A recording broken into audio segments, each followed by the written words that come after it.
So it turns out the federal government, the reviled federal government, the problem, not the solution, this overstuffed bureaucracy of lazy public officials who can't do anything right, that federal government, well, it turns out the federal government does an awful lot of stuff that we like, and we would like them to continue to do. And when you look at the federal government, what you see basically is an army of 2.3 million dedicated civil servants, highly trained professional civil servants oftentimes, who are working very, very hard to make all this go, to make all this function.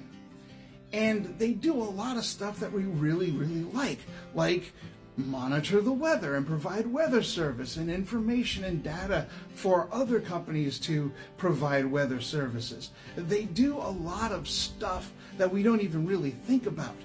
And why don't we think about it? Because they do it well. And when they do it well, things run smoothly, and we don't think about the stuff that they do. All of the myriad ways that the government touches our lives in ways that are not oppressive and that we like and we want them to continue to do.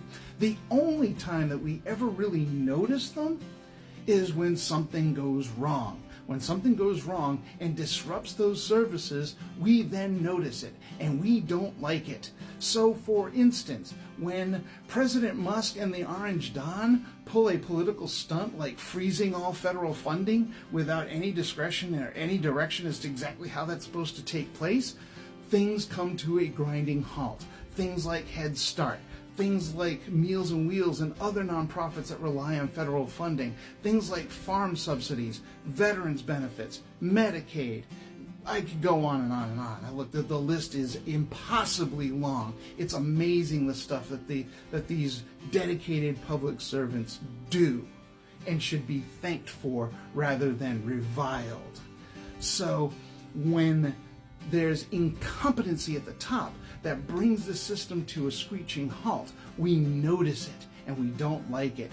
Now, it turns out that a federal judge has saved the Republican Party again from itself by saying, no, you can't freeze all that funding, and now it looks like things are straightening out. But now we have, of course, the stunt where we're going to, get all of those government employees to leave for a buyout that they're never going to get, and then we're going to replace them with, loyalists to the Orange Dawn, right?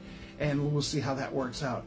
Again, this is a very capable and very competent army of 2.3 million people with a long history of working together in an integrated way to make society function. And now that is in threat due to the incompetency and stupidity at the top.